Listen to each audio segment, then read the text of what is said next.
शनाया आहान को खड़ी घूरे जा रही थी और जब आहान ने उसे इस तरह से देखा तो लड़खड़ाती जुबान में पूछा, क्या क्या हुआ शनाया? जवाब में शनाया ने उसके सामने एक कागज रख दिया जो उसे अलमारी से मिला था। उसे आहान ने ही रखा था, जिस पर सॉरी लिखा हुआ था। आहान ने उस तरफ देखते हुए कहा, हाँ वो कल जो हुआ। तभी शनाया ने रूखे स्वर में कहा, इट्स ओके, मुझे ऑफिस जाना है, इसलिए बार बार एक ही बात बोलना बंद करो। जवाब में आहान ने हाँ में सर हिलाया। किचन से निकलने के बाद आहान भी जल्दी रेडी हो गया क्योंकि उसे भी अपने बैंक जाना था। दोनों ने साथ में नाश्ता किया और फिर नीचे आ गए। तभी आहान ने शनाया की तरफ उसका सनग्लास बढ़ाते हुए कहा, ये आप शायद ऊपर ही भूल गई थी, लगा लीजिए वरना आपका सिर दर्द शुरू हो जाएगा। शनाया ने अपने चेहरे पर बिना कोई एक्सप्रेशन लाए उससे ले लिया और अपनी कार में बैठ गई। इधर आहान ने बाइक स्टार्ट की। दोनों अपने मंजिल की तरफ निकल पड़े। तभी शनाया ने पीछे से हॉर्न बजाया तो आहान ने पलट कर देखा। शनाया ने वापस कार उसकी जगह लगाई और आहान के पास आकर बोली, क्यों ना मैं इस बाइक से ही चलूं, ट्रैफिक में आसानी होगी। आहान ने जल्दी से सीट साफ कर दी और सामने देखकर मुस्कुराने लगा।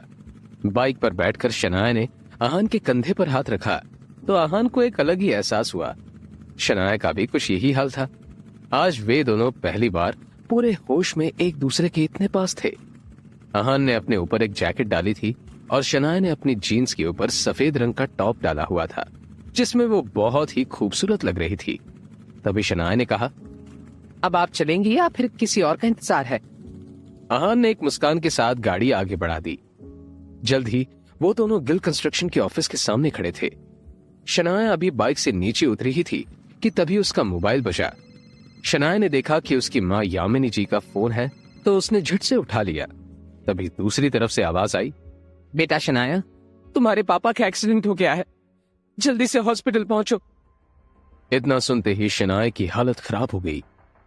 आहान उसका चेहरा देखकर बोला, क्या हुआ? जवाब में शनाया ने फोन काटकर कहा, तुरंत सिटी हॉस्पिटल चलिए, पापा आज बाहर से वापस आ रहे थे तभी उनका एक्सीडेंट हो गया। शनाया के पिता के एक्सीडेंट की खबर सुनकर आहान की भी हालत खराब हो गई क्योंकि एक वही तो थे उनकी जिंदगी में जिन्होंने आहान पर हमेशा ही विश्वास किया था। उन्होंने आहान को बहुत प्यार किया था। जल्दबाजी में वो दोनों हॉस्पिटल पहुंचे। शनाया के पिता आईसीयू में जा चुके थे और यामिनी जी वहीं बैठकर आंसू बहा रही थी। उन्होंने शनाया की तरफ देखकर रोते हुए कहा, बेटा शनाया, तुम्हारे पापा, उन्हें आईसीयू में रखा गया है। तभी शनाया ने उन्हें चुप कराते हुए कहा, शांत हो जाइए मम्मी, सब ठीक हो जाएगा, मैं पता करती हूँ। अब तक आहान डॉक्टर के पास पहुंचकर उनकी हालत पूछ रहा था। क्या बात है डॉक्टर, कैसी हालत है अब उनकी? इस पर डॉक्टर ने जवाब दिया, जब उन्हें लाया गया था तो उनकी हालत बहुत खराब थी, लेकिन अभी उनकी हालत स्थिर है। फिर भी हम उन्हें निगरानी में रख रहे हैं। फिलहाल तो उम्मीद है कि उनकी हालत में सुधार होगा, पर कुछ और होने की आशंका से हम इनकार भी नहीं कर सकते। इतना कहकर वो डॉक्टर वहां से चले गए। आहान, शनाया और यामिनी जी का पूरा दिन कश्मकश में बीत गया। शाम होने को आई थी और अब भी वे सब हॉस्पिटल में मौजूद थे। शनाया की हालत आहान से देखी नहीं जा रही थी। तभी कुछ सोचते हुए आहान ने शनाया के पास जाकर कहा, अब आप मां को घर लेकर निकल जाइए शनाया, मैं अंकल की देखभाल के लिए यहां हूं, जैसे भी होगा मैं आपको फोन करता रहूंगा। इस पर शनाया ने कहा, मैं यहां से पापा को छोड़कर कैसे जा सकती हूँ, उनकी हालत। तभी आहान बीच में ही शनाया की बात काटकर बोला, देखो शनाया, अंकल के लिए मेरा प्यार आपसे कम नहीं है। उनके मेरे ऊपर जो एहसान है मैं उसका बदला कभी नहीं चुका सकता। वो मेरे लिए भगवान के समान है। इसलिए मैं कहता हूं कि आप भी खुद के ऊपर ध्यान दीजिए और मां को लेकर घर जाइए, यहां मैं सब कुछ संभाल लूंगा। आहान के बहुत रिक्वेस्ट करने पर शनाया मान गई और फिर वो यामिनी जी को अपने साथ लेकर घर निकल गई। कुछ ही देर में शनाया अपने कमरे पर और यामिनी जी अपने घर पर थी।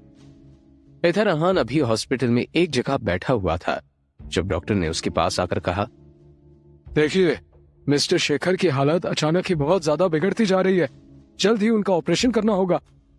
ये बात सुनकर आहान एकदम से हड़बड़ा गया और लड़खड़ाती ज़बान में पूछा, पर आपने तो कहा था कि उनकी हालत स्थिर है, फिर अचानक ऐसा क्या हो गया? जवाब में उस डॉक्टर ने कहा, इस बारे में हम कुछ भी ठीक से नहीं कह सकते, मगर उनका ऑपरेशन जल्द ही नहीं किया तो उनकी जान को खतरा हो सकता है। इस पर आहान ने कहा, तो फिर आपको किसका इंतजार है डॉक्टर, आप ऑपरेशन शुरू कीजिए। तभी डॉक्टर ने कहा, ओके फाइन, कुछ डॉक्यूमेंट्स आपको भरने होंगे और बिल काउंटर पर जाकर 15 लाख भर दीजिए। हम ऑपरेशन की तैयारी शुरू करते हैं। 15 लाख की बात सुनते ही आहान टेंशन में नजर आने लगा। उसने शनाया को कॉल करने के लिए फोन निकाला ही था कि तभी उसे सामने विक्रम खड़ा दिखा, जो आहान की तरफ देखकर ही मुस्कुरा रहा था। उसे देखते ही आहान के दिमाग में ढेर सारे डाउट्स आ गए और वो विक्रम के पास जाकर बोला, आप यहाँ क्या कर रहे हैं? जवाब में विक्रम मुस्कुराते हुए बोला, वैसे शनाया इतने पैसों का इंतजाम आसानी से कर लेगी, लेकिन आपको क्या लगता है यंग मास्टर कि ये सब अपने आप हो गया?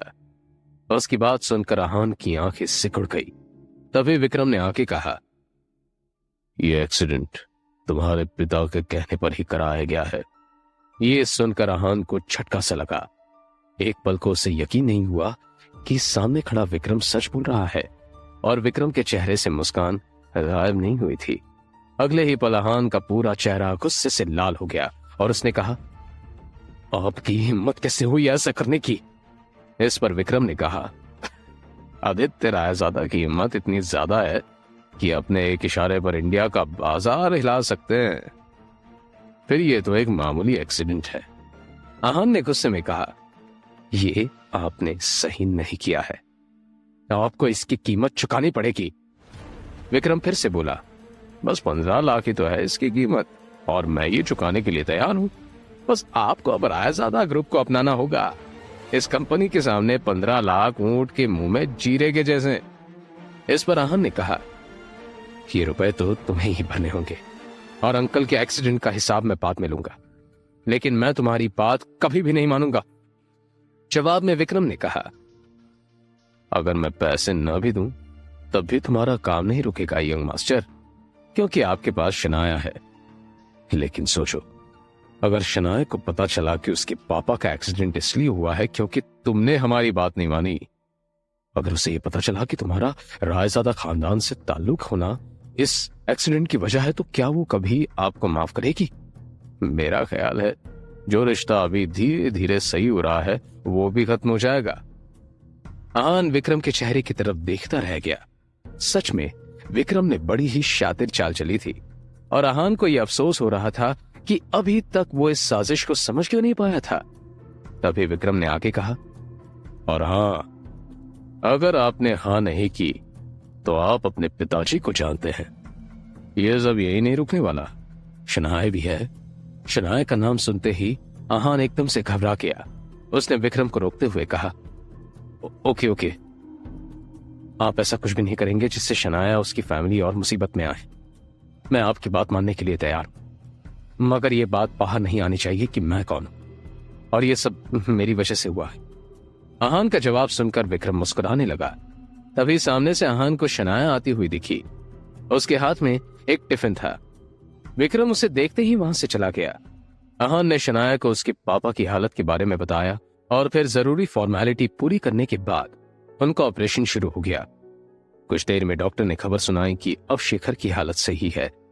यह सुनकर दोनों ने राहत की सांस ली। फिर शनाया ने आहान की तरफ टिफिन बढ़ाते हुए कहा, मैं ये खाना पापा के लिए बनाकर लाई थी, सोचा था उनकी हालत ठीक होगी तो खिला दूंगी, फिलहाल इसे आपको खाना होगा। आहान को सच में भूख लगी थी।